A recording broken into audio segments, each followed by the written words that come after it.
Mambo vipi? Ni mimi tena Bashir Mmari, mwandishi niliyepoteza kalamu.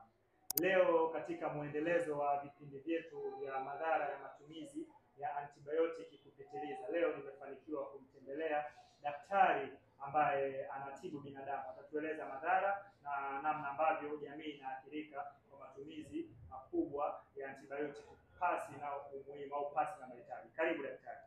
Asante. Kwa majina anaitwa Dr. Samuel Mgunga. Ndio daktari. Ndio. Nashukuru kwa kufahamu. Unafahamu nini kuhusiana na matumizi ya antibiotiki kwa jamii? Kwa ninachofahamu katika matumizi ya antibiotiki katika jamii, mostly watu wengi wanakuwa wanatumia antibiotiki pale wanapojihisi homa na changamoto zingine, lakini wakipima wakijikuta hawana malaria au kitu kingine chote, huwa wanatumia kwa ajili ya kuona kwamba kujiweka sawa katika afya zao. Ni aina gani ya dawa au ni kundi gani la dawa ambalo limekuwa linatumika sana kwenye jamii yetu ya Tanzania?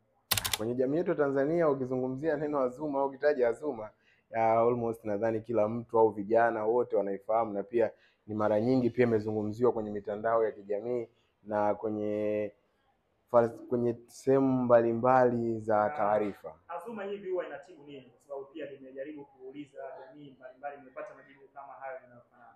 Azuma inatibu nini haswa? Of course kitaalamu au tuseme kidaktari zaidi, Azuma ni miongoni mwa grupu la dawa ambalo zinaitwa macrolide, ambazo zenyewe ziko tatu. Kuna erythromycin, azithromycin na clarithromycin.